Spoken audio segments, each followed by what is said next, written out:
Welcome to the short executive knowledge lecture on topic 6, paper 8 of the SFC licensing exams.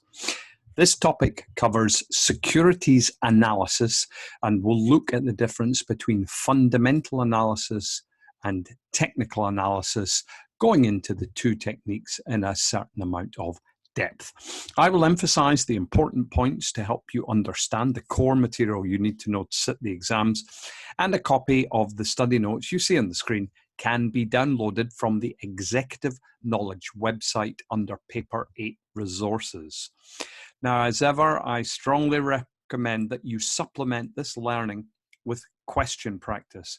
And we have over 290 questions for Paper 8 on the Examinator.online platform, where you will get explanations for the answers as well as audio explanations.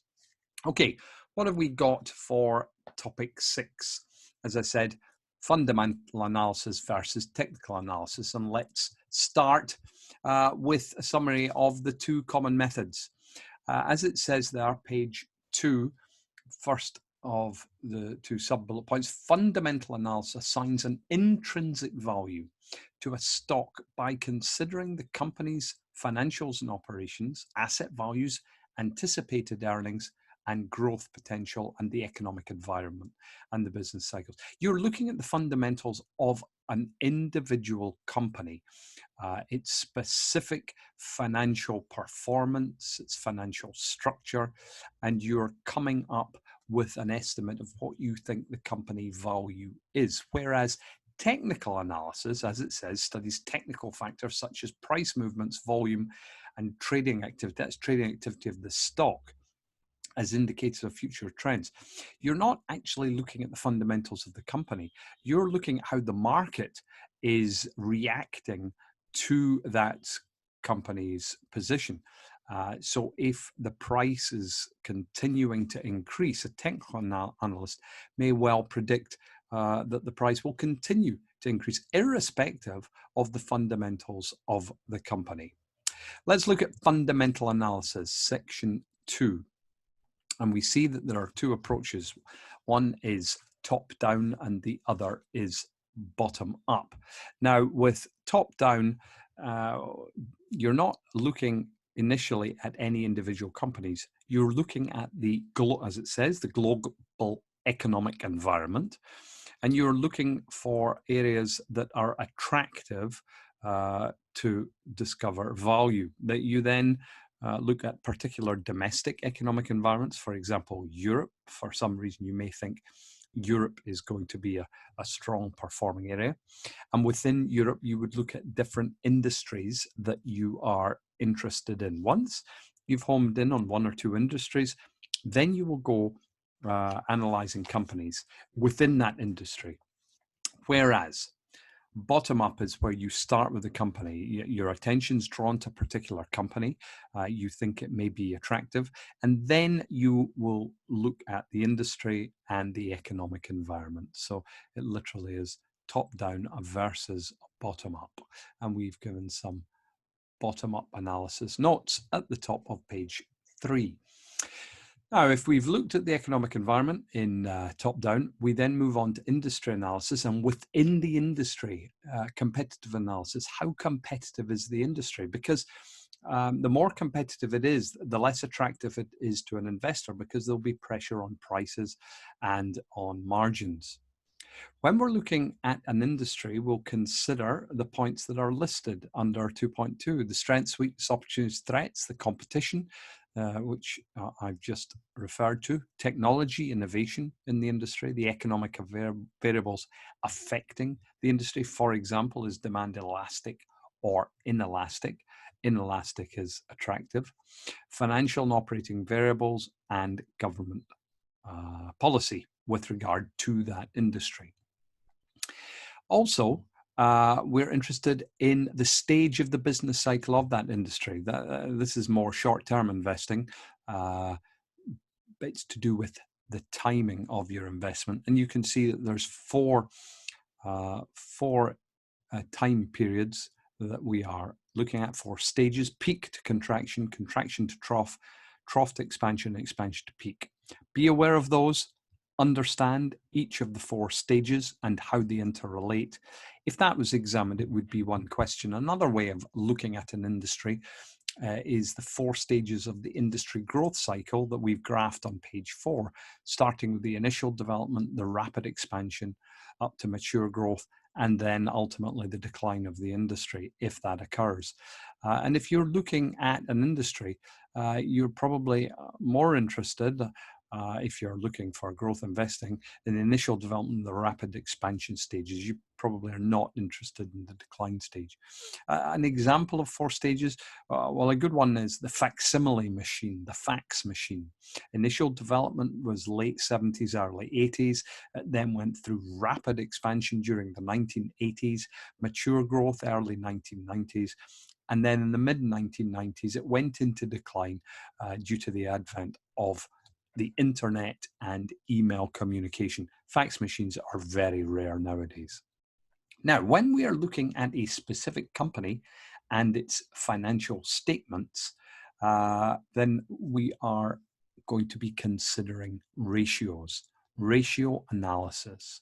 Now, ratio analysis is based on accounting data from a company's annual report. And one of the very important aspects, well, really the only application of ratio analysis is interpretation of the ratios. That is why we calculate the ratios. It's not an end in itself. It's the interpretation and the information we get from interpretation of the ratios. Now, the material that we've provided is on a fictitious company, Exam Knowledge Limited, and we've given you statements, the balance sheet of financial position up to 30th September 2020. And we've got the comparative figures of 2019. And you will see at the bottom of page 5, we've also given you P&L account, income statement information that relates to sales, cost of goods sold, etc. Everything's in units of thousands of Hong Kong dollars. Now, we use that data to calculate the ratios. I will let you read through the detail of the calculations and link it back to the data provided on page 5. What I will do is narrate through the different ratios and what they mean. Starting on 2.3.1, liquidity ratios.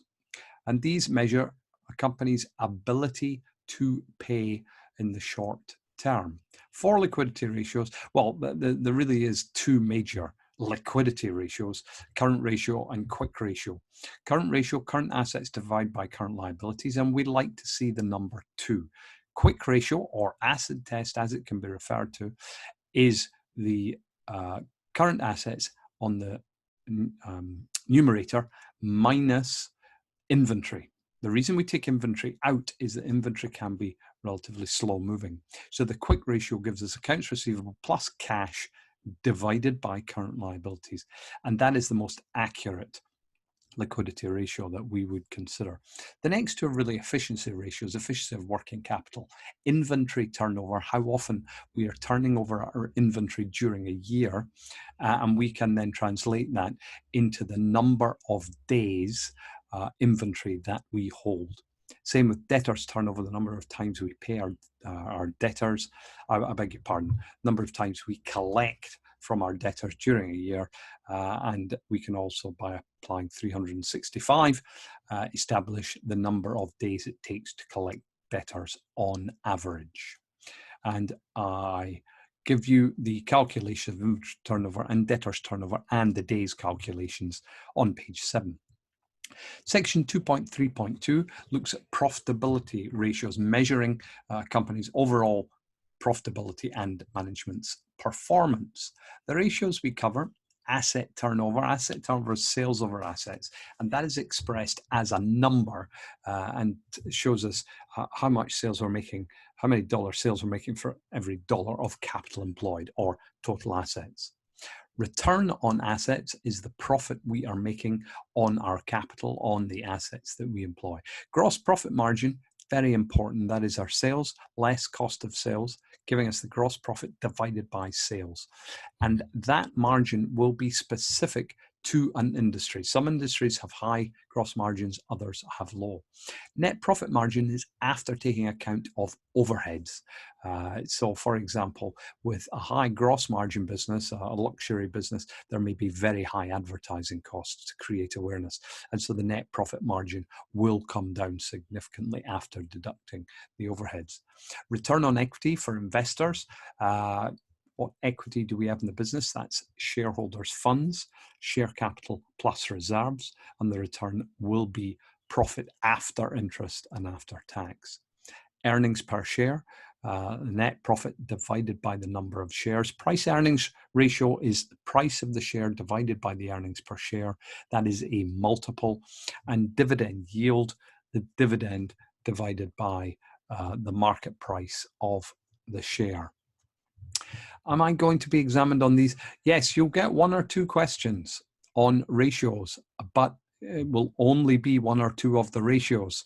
And we've seen a great deal of the ratios examined over the years. There are some favorites, and the questions that we provide on the platform reflect the questions often asked. Return on assets, gross profit margin, net profit margin, return on equity, all outlined in more detail on these following pages. Section 2.3.3 on page 12 covers solvency ratios. More specifically, the capital structure ratios. So the debt ratio, total debt divided by total assets. Now, another way of looking at that is the debt to equity ratio, which is also referred to as the gearing ratio. And then interest coverage, that is the number of times we can pay interest out of profit before interest. The higher it is, the less risk, the safer you are.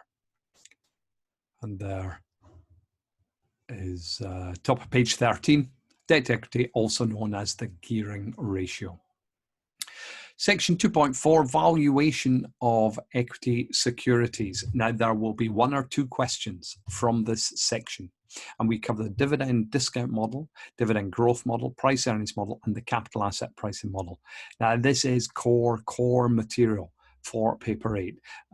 Probably no more than 2 questions, and they tend to be calculation questions. Now, if we are trying to establish the value of a company, to most people, the value is the dividend you receive.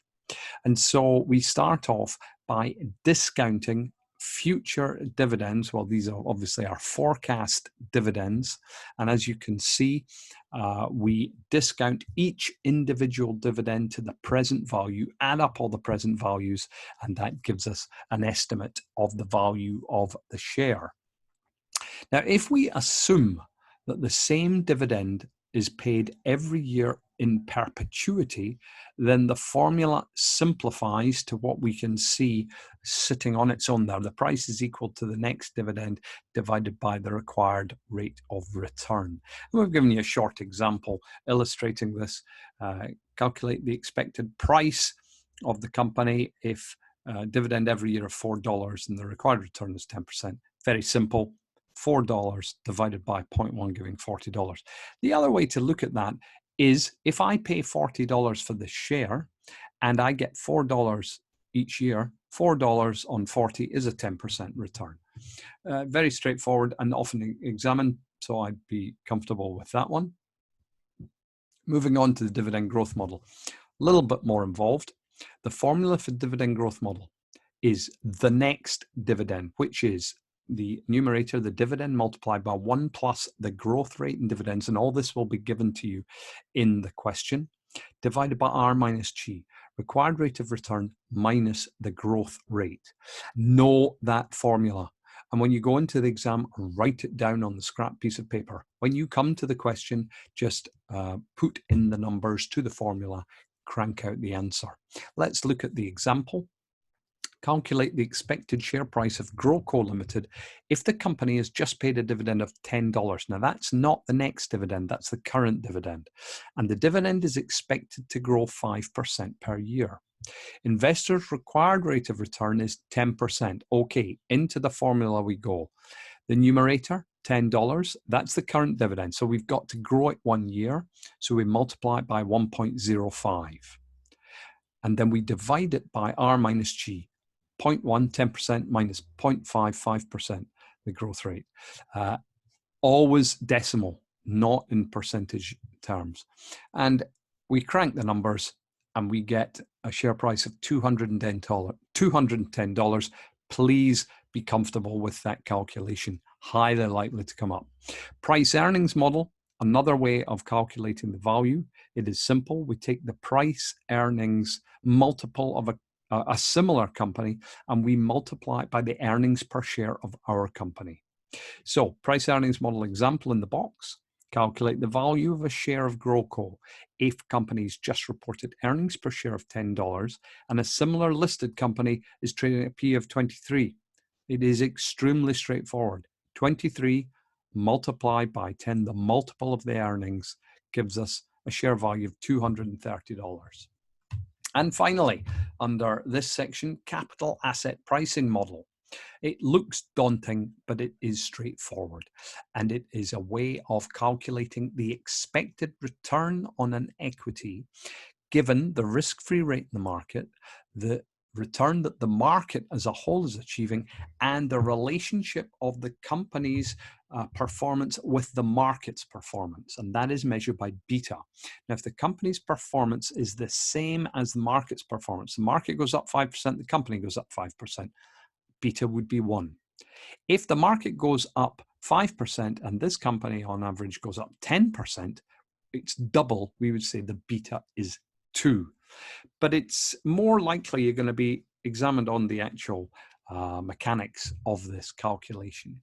So the required, the expected rate of return is equal to the risk-free rate plus the beta multiplied by the market premium, which is the return on the market, expected rate of return of a market portfolio minus the risk-free rate. Let's look at an example. What is the expected return of shares of GrowCo Limited if expected return on the market 5%, risk-free rate 1, and the company beta 1.5? So the company returns are seen to be 1.5 times as volatile as the market itself. Well, as I said, you just plug in the numbers. So we take the 1% plus the beta 1.5 multiplied by the market premium, which is the return of the market minus the risk-free return. 1.5 times 4 gives us 6 plus 1. The answer is 7. Now, those 4 subsections that I've just covered, I reckon you're going to have at least 2 questions in the exam on that material. So read through it, be comfortable, memorize the formulae, and do the practice questions, and then you should be in good shape for the exam. Always remember, go to Examinator.online, practice those questions, get the explanations, the audio explanations, and that will stand you in good stead